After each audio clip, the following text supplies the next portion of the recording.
Hi everyone. Today I wanted to make a video concerning what makes a good litigator in the IDES process, because it's not exactly like any other process that I or most other people have ever seen. So it does take a special skill set. Now why is this? Or why I should say, why is this important? Because I looked at my call logs and see that a lot of my clients, of course, were prospective clients at one point and called me and asked me questions about my skill set, what was my background, had I done cases like this.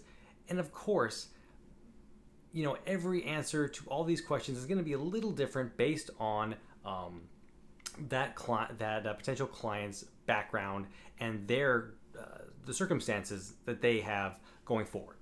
Well, what I wanted to explain today also is not just the questions you may ask, which those are pretty broad and simple. It's more about what answers you want to hear.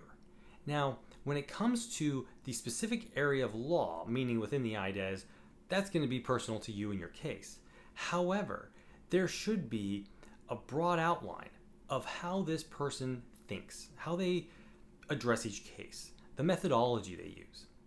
And the methodology we use at Joel Pettit Law is one that has served us well in many areas of law because it's universal. It's like the logic that flows through mathematics.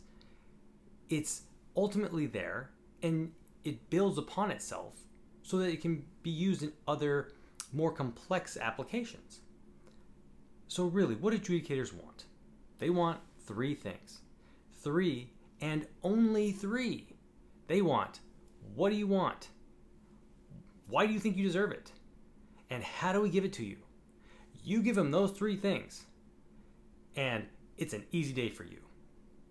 Not necessarily because you'll win, but because you gave them the best arguments possible in the most efficient way possible. Because the efficiency matters when you're dealing with people who have a heavy workload.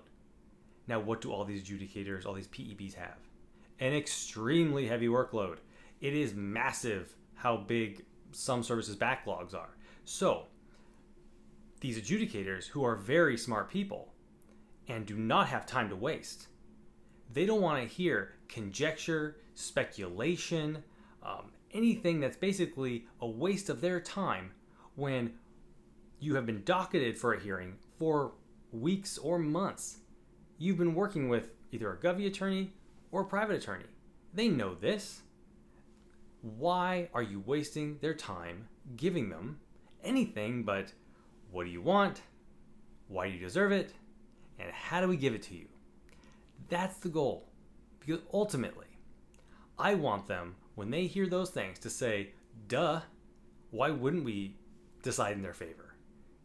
It's clear, the arguments are cogent, and it makes sense. That really is what they want.